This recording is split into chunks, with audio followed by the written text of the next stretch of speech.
तुसां जे किराए उत्ते लैना ए मकान है। मेरियां कुछ शर्तां दा रखना ध्यान है। मेरे अग्गे कदी वड्याई नहीं जे करनी, घर विच झगड़ा लड़ाई नहीं जे करनी। भावें हुण कुछ भावें सोहणे इत्थे आउण ना, तुसां इत्थे रहना है ते परौह्णे इत्थे आउण ना। बच्चे तुहाडे गलियां च रौला रप्पा पाउण ना, उन्हां बारे म्हल्ले च लांभे मैनूं आउण ना। ਵੇਖਾਂ ਨਾ ਬਾਲਾਂ ਦੀਆਂ ਆਣੀਆਂ ਤੇ ਜਾਣੀਆਂ, ਤੁਹਾਡੇ ਵਿੱਚ ਕਿਸੇ ਨੇ ਟਿਊਸ਼ਨਾਂ ਪੜ੍ਹਾਉਣੀਆਂ। ਬਾਰ-ਬਾਰ ਪੌੜੀਆਂ 'ਚ ਉੱਤੇ ਥੱਲੇ ਜਾਣਾ ਨਹੀਂ, ਬਹੁਤਾ ਹਮਸਾਇਆਂ ਨਾਲ ਪਿਆਰ ਤੁਸਾਂ ਪਾਉਣਾ ਨਹੀਂ।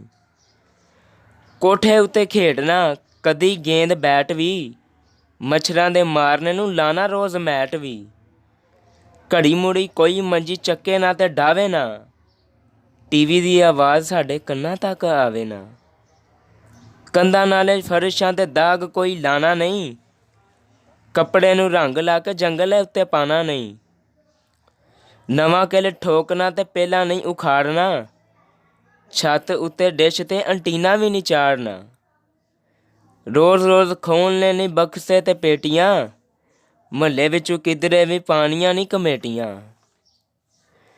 ਕੋਈ ਫੇਰੀ ਵਾਲਾ ਬੂਹੇ ਅੱਗੇ ਨਹੀਂ ਖਿਲਾਰਨਾ, ਕੰਧ ਉੱਤੇ ਬੈਠੀ ਮੱਖੀ ਨੂੰ ਨਹੀਂ ਮਾਰਨਾ। ਇਸ ਪਤੇ ਉੱਤੇ ਅਖਬਾਰ ਵੀ ਲਵਾਉਣਾ ਨਹੀਂ, ਬਾਥਰੂਮ ਵਿੱਚ ਕਦੀ ਖੜ੍ਹੇ ਹੋ ਕੇ ਨਹਾਉਣਾ ਨਹੀਂ। ਖੁਸ਼ੀਆਂ ਦੇ ਮੌਕਿਆਂ 'ਤੇ ਹੋਣਾ ਇੱਕ ਰੂਲ ਵੀ, ਸੁਣ ਲਓ ਪਹਿਲੇ ਨਾ ਵੱਜੇ ਇੱਥੇ ਢੋਲ ਵੀ। ਅੱਗਾਂ ਬਾਲ-ਬਾਲ ਇੱਥੇ ਦੇਗਾਂ ਨਹੀਂ ਪਕਾਉਣੀਆਂ, ਨਾਲੇ ਸ਼ਬ ਰਾਤ ਨੂੰ ਹਵਾਈਆਂ ਨਹੀਂ ਚਲਾਉਣੀਆਂ। ਸ਼ਾਦੀ ਤੇਲ ਮਹਿੰਦੀ ਸ਼ਾਦੀ ਹਾਲ ਜਾ ਕੇ ਕਰਨੀ, ਚੋਰੀ ਦੀ ਰਿਪੋਰਟ ਮੇਰੇ ਨਾਲ ਜਾ ਕੇ ਕਰਨੀ। ਦੁੱਧ ਤੁਸਾਂ ਮਹੀਨੇ ਦਾ ਉਧਾਰ ਇੱਥੇ ਲਾਣਾ ਨਹੀਂ, ਗੋਲ ਗੱਪੇ ਇੰਬਲੀ ਅਚਾਰ ਤੁਸਾਂ ਖਾਣਾ ਨਹੀਂ। ਮੇਰੀ ਇਸ ਗੱਲ 'ਤੇ ਹੈਰਾਨੀ ਤੁਹਾਨੂੰ ਹੋਵੇਗੀ, ਤੁਹਾਨੂੰ ਖੰਘ ਲੱਗੀ ਪਰੇਸ਼ਾਨੀ ਸਾਨੂੰ ਹੋਵੇਗੀ। ਮਾਲਟਾ ਮਸੰਮੀ ਘਰ ਭੁੱਲ ਕੇ ਲਿਆਣੀ ਨਹੀਂ, ਚੂਪਣੀ ਗੰਢੇਰੀ ਤੇ ਪੀਣਾ ਯੱਖ ਪਾਣੀ ਨਹੀਂ।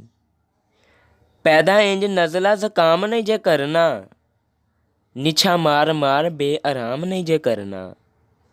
ਬਿੱਲ ਤੁਸੀਂ ਸਾਰੇ ਡਿਊ ਡੇਟ 'ਤੇ ਭਰਾਣੇ ਨੇ, ਜਾਣ ਲੱਗੇ ਸਾਡੇ ਬਿੱਲ ਨਾਲ ਲੈ ਕੇ ਜਾਣੇ ਨੇ। ਐਲੋ ਜੀ ਘਰ 3 ਮਹੀਨੇ ਦੀ ਮਿਆਦ ਏ, ਤੁਸਾਂ ਦੇਣੀ ਲਿਖ ਕੇ ਜ਼ਬਾਨੀ ਮੈਨੂੰ ਯਾਦ ਏ। ਬਾਕੀ ਗੱਲਾਂ ਚੱਲਦੀਆਂ ਰਹਿਣ ਨਾਲ-ਨਾਲ, ਜਿਵੇਂ-ਜਿਵੇਂ ਵਧੇਗਾ ਕਿਰਾਇਆ ਨਵੇਂ ਸਾਲ। ਮੇਰੀ ਇਹਨਾਂ ਸ਼ਰਤਾਂ ਦਾ ਰੱਖੋਗੇ ਧਿਆਨ ਜੇ, ਸੱਤ ਬਿਸਮਿਲ੍ਲਾ ਤੁਹਾਡਾ ਆਪਣਾ ਮਕਾਨ ਜੇ। वीडियो ਨੂੰ ਲਾਈਕ ਤੇ ਸਬਸਕ੍ਰਾइब भी जे करना, मेरी अगली वीडियो का ध्यान भी जे करना।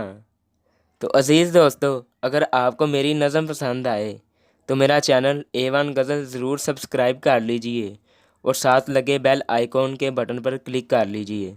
मिलते हैं नई नज़म के साथ, तब तक के लिए अल्लाह हाफिज़।